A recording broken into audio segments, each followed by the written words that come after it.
જૂનાગઢ જિલ્લાના વંથલી તાલુકાના રવની ગામે થોડાક દિવસ અગાઉ પિતા અને પુત્રની ગોળી મારીને હત્યા કરવામાં આવી હતી ને આ કેસમાં જૂનાગઢ પોલીસને મોટી સફળતા હાથ લાગી છે ને જે આરોપીઓ છે જેમને ગોળી મારીને બે લોકોની હત્યા નિપજાવી હતી તેમની ધરપકડ કરવામાં આવી છે.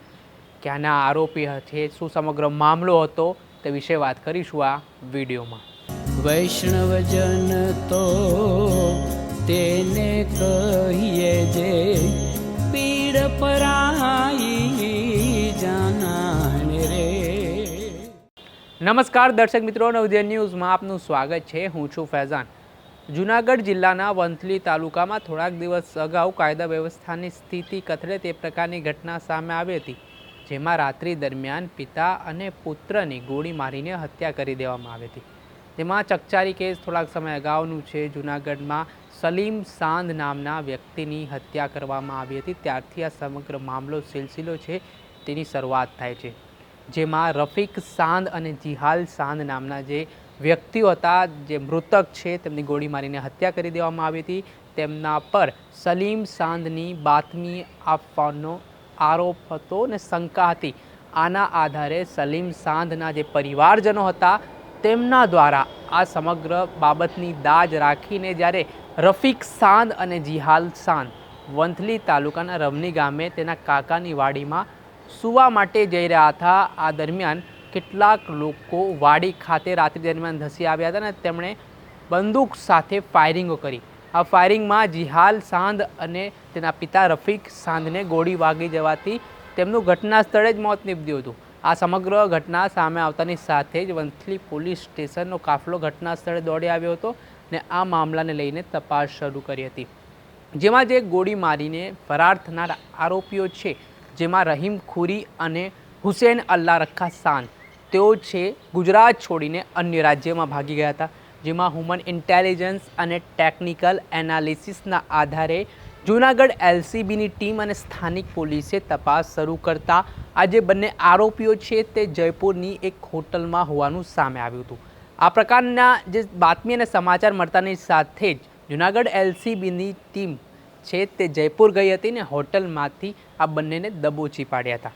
આ સમગ્ર મામલાને લઈને જે જૂનાગઢ જિલ્લા પોલીસ વડા છે ડૉક્ટર હર્ષદ મહેતા, તેઓ શું કહી રહ્યા છે તે સાંભળી લો. 11 મહિના રોજ વંથલી પોલીસ સ્ટેશનના રવની ગામે પિતા અને પુત્રની ફાયરિંગ કરીને જે હત્યા કરેલી, એમાં કુલ 7 આરોપી વિરુદ્ધ મર્ડર સાથે આર્મ્સ એક્ટ અને રાયોટિંગનો ગુનો વંથલી પોલીસ સ્ટેશનમાં 11 તારીખ દાખલ કર્યો. વંથલી પીએસઆઈ શ્રી, કેશોદ એસડીપીઓ શ્રી અને એમની તમામ ટીમ ખૂબ સારી મહેનત કરેલી. આ તપાસ ખૂબ ગંભીર હોય, ડબલ મર્ડરનો બનાવ હોય, ફાયરિંગ સાથે હોય. તાત્કાલિક આ તપાસ છે એ ક્રાઇમ બ્રાન્ચ પીઆઈ શ્રી પટેલને સોંપવામાં આવેલ. ત્યારબાદ સ્થાનિક પોલીસ સ્ટેશનની ટીમ અને સાથે સાથે ક્રાઇમ બ્રાન્ચની ટીમને આરોપી ખૂબ ઝડપી પકડાય એ માટેની તજવીજ હાથ ધરેલી.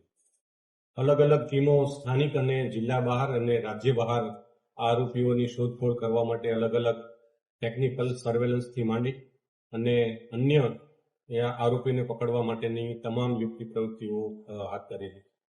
ત્યારબાદ એક માહિતી મળતા કે કેટલાક આરોપીઓ અહીંથી ભાગી અને ઇન્દોર બાજુ ગયા છે અથવા તો એમનેથી આઉટસ્ટેટમાં ગયા છે. એ ટીમ ક્રાઇમ બ્રાન્ચના પીએસઆઈ શ્રી ઝાલા અને એમની ટીમ છે એમની પાછળ પીછો કરેલો.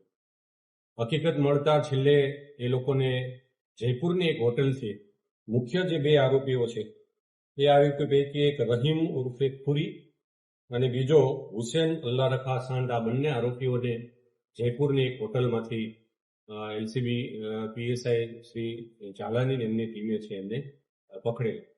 ત્યારબાદ આ આરોપીઓને વધુ સઘન પૂછપરછ કરી બાકીના અન્ય આરોપીઓ ક્યાં ક્યાં સંતાયા હોઈ શકે, ક્યાં ગયા હોય, એ બાબતે એમને શું વાત થયેલી છે, આ બાબતની ખાસ તપાસ કરતા અન્ય જે બાકીના 5 આરોપીઓ છે એ પણ પકડી અને ગઈકાલ રાત્રે એમને અટક કરેલા છે.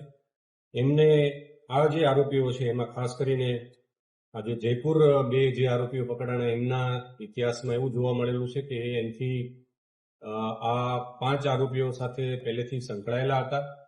એમને ગુનાહિત ઇતિહાસની સાથે સાથે અગાઉ 1 વર્ષ પહેલા સલીમ સાંધનું જે મર્ડર થયેલું એની દાજ રાખીને અને એ આરોપીઓની એક કાવતરું રચી અને આ 2 આરોપીઓ ખાસ રહીમ પુરી અને હુસેન અલ્લા રખા એ અન્ય 5 જે આરોપીઓ છે, જે પૈકી ત્યાં રવનીના એક ઇમ્તિયાઝ ઉર્ફે પોલો, જુમ્મા હબીબ સાંધ, હનીફ ઉર્ફે હનો ઇસ્માઇલ સાંધ, હબીબ ઇબ્રાહિમ સાંધ અને ઇસ્માઇલ ઇબ્રાહિમ સાંધ, આ કુલ 7 આરોપીઓ છે એ પકડી અને એમણે સંતાડેલા આંબલિયા ગામની સીમમાં જે હથિયારો જે સંતાડ્યા હતા એ હથિયારો પણ એલસીબીએ રિકવર કરેલ છે. કુલ જે હથિયારો એમની પાસેથી મળી આવેલ છે એ પૈકી એક દેશી તમંચો છે, એક જામગરી છે, એક દેશી બનાવટની એક પિસ્ટલ છે અને સાથે સાથે એક દેશી બનાવટનો બીજો 12 જોટાનો કુલ 4 હથિયાર. આ ઉપરાંત એમની પાસેથી 6 જીવતા કારતીસ, 40 જેટલા છરા મળેલા છે, જે ગન પાવડર સાથે ઉપયોગ કરી શકાય એવા 50 ગ્રામથી વધારે ગન પાવડર છે. મોબાઈલ એમની સાથે એમણે જે ડોંગલ એ ખરીદેલું, કારણ કે આ આરોપીએ 2 જે આરોપીઓ છે એમને સમગ્ર કાવતરું અહીંથી રચી અને એ બંને જઈ અને પોલીસની પકડથી દૂર રહે એ માટે એક ડોંગલ પણ લીધેલું અને એ ડોંગલના મારફતે એ ઇન્ટરનેટ કોલથી અહીંના લોકોની ગતિવિધિ જાણી શકે અને સંપર્ક કરી શકે એ માટે જે ખરીદેલું આ તમામ સહિત એ જે કિયા ગાડીમાં અહીંથી આ બનાવના આ કાવતરું રચીને જે ગયેલા આરોપીઓ છે એમને અટક કરી અને એમની પાસેથી આ હથિયારો કબજે કર્યા પછી આગળની નામદાર કોર્ટની કાર્યવાહી હાથ ધરવામાં આવશે.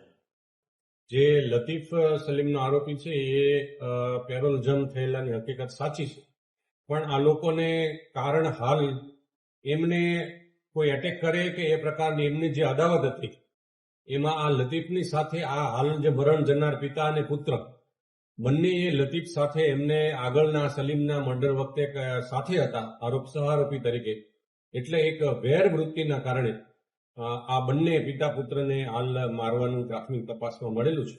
આ હતા જૂનાગઢ જિલ્લા પોલીસ વડા ડૉક્ટર હર્ષદ મહેતા. તેમણે આ સમગ્ર જે રવની ગામમાં ફાયરિંગનો બનાવ બન્યો હતો, જેમાં પિતા પુત્રની મોતનો મામલો સામે આવ્યો હતો, તેને લઈને તેમણે આ ઘટનાક્રમ આખો જણાવ્યું છે ને સાથે જ જે હાલ જેટલા પણ આરોપીઓ આ ઘટનામાં સંડોવાયેલા હતા એ તમામની ધરપકડ કરવામાં આવી છે ને સાથે જ જે હથિયાર વડે ગોળી મારીને હત્યા કરવામાં આવી હતી તે હથિયાર પણ હાલ પોલીસે કબજે કર્યો છે. જોકે અવારનવાર આ પ્રકારની ઘટના જૂનાગઢમાંથી સામે આવે છે. આ ઘણા વર્ષોથી આ ઝઘડો છે તે ચાલી રહ્યો છે ને તેના કરુણ અંત અત્યાર સુધી જોઈએ તો એક બાદ એક એકબીજાની હત્યા નિપજાવવામાં આવી રહી છે. હવે જોવાનું રહે કે આગામી સમયમાં આ પરિસ્થિતિ, આ સિલસિલો ક્યારે અટકે છે, પોલીસ કાયદા વ્યવસ્થાની સ્થિતિ જાળવવામાં હવે કેટલી સફળ રહે છે તે તો આગામી સમયમાં ખબર પડશે. દર્શક મિત્રો, અત્યાર સુધીમાં બસ આટલું. આવા અવનવા વિડીયો સાથે આપને માહિતગાર કરતા રહીશું, એટલે નવજીવન ન્યૂઝની ચેનલને આપ લાઇક કરો, સબસ્ક્રાઇબ કરો અને શેર કરવાનું ભૂલતા નહીં. નમસ્કાર. વૈષ્ણવજન તો તેને કહીએ જે પીડ પરા